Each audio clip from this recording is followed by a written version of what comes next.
This is Andi Purewal for Boxing News. I'm joined by Paul Smith Jr here in Manchester. Paul, just to work through a couple of fights. Savannah Marshall defeating Franchon Crews-Dezurn. A messy fight, but what did you make of it?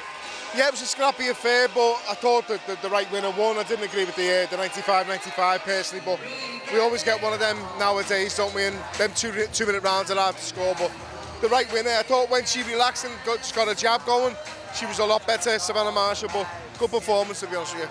She obviously has a hand raised. There's a lot of talk about a potential rematch with Claressa Shields. Would you be interested in seeing it again at 168?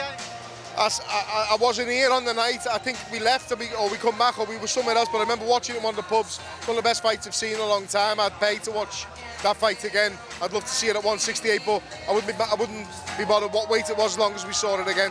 I asked your brother this, obviously. I know you all have a soft spot for Natasha Jonas. You all came through together. She picked up another world title tonight. What do you make of her win? I'm buzzing for her.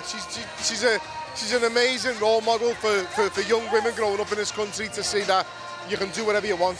Her family is some talented family, all sports, professional footballers, MMA fighters, professional world champions like Tasha.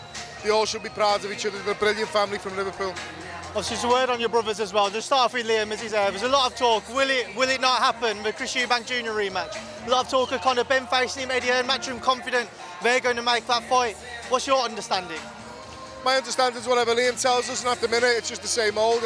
He's going to be fighting Eubank, and that's it. Until we hear different, that's what's going on. So I'm not interested in all the rest of the stuff. I'm only interested in my brothers. I'm getting a bit wound up with boxing recently. It's just one of them sports, but I'm very confident, even when the rematch happens, that it'll be a very, very similar method of victory. I think it could be over even quicker, because I think Eubank's got no other choice but to put all his eggs in one basket and go for it from day one, because I've said since day one, since the fight was mentioned, that I don't believe he has 12 in him.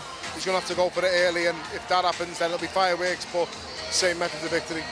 Liam did say to me he's been told that the fight is going to be done for September time, so he's training towards the September date. That is coinciding with what Eddie's saying for Conor and Junior. Just on that note, I know you don't care for what they're doing, you're focusing on your brother, but what are your thoughts on it being constantly being spoken about, Junior Benn happening? What are your thoughts on that being spoken about more? I think the both of them want that fight. I think for Eubank it's a fight for more money. For Benn, it's probably the only fight that he can have at the moment, or maybe a Pacquiao until he clears all the drug scandal up.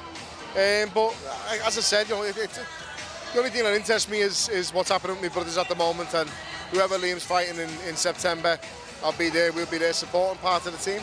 One name which could be in the kind of frame now is Tszyu. Obviously, we saw Charlo Canelo come about the other day, which surprised everyone. That leaves Tszyu somewhat up in the air.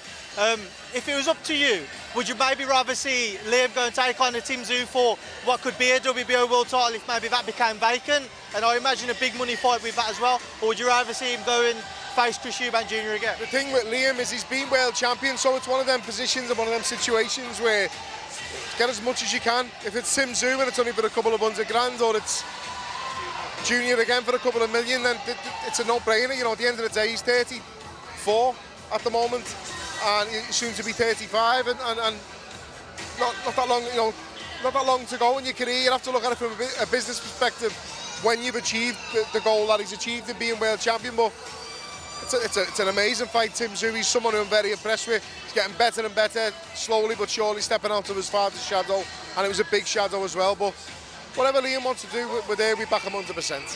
What did you make of the Canelo Charlo fight when he got announced? It caught everybody by surprise. Yeah, but typical PBC, innit? Everything quiet, close to the chest, and then when it's announced, it's a shocker, but a shocker in a good way. I think it's a great fight, but yeah, very surprised myself. It's a big ask for anyone to go up 2 weights. Jamel jumping up 2 weights for that fight. How do you rate his chances? I still rate his chances though, only on what I've seen on Canelo last couple of fights. Just a few little clips and snippets here and there. Could be on the decline, could be on the way out, you never know, but amazing fighter, great fighter. Obviously, you have got one brother who's got a date set, August. Callum returns against Beterbiev, looking to win those 3 world titles. They faced off for the first time the other day. Has he spoken to you about anything you might have seen in that? No, just spoke to him about the training, what's going on when he's in Vero with Buddy, and that's it really. Listen, Callum's very confident, we're very confident, and I know what Beterbiev is, I know what he is more than most. I've been around boxing a lot longer than the average person to know what type of fighter he is from the amateur days right through to now.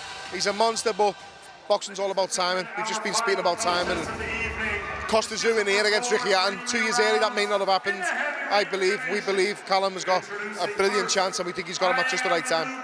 You mentioned he's a monster, obviously. A lot of people feel like at some point in that fight, it's going to be a bit of a trade-off, and it's whoever lands that first punch first. Is that somewhat what's maybe on your mind as well, that you can agree with or understand why people are looking at it as maybe being Callum's best chance? I hope it is that way. I hope it's that way from the first bell. I'm more confident in Callum's non-punching hand, I'm more confident in Callum's chin, and I'm more confident in Callum's power.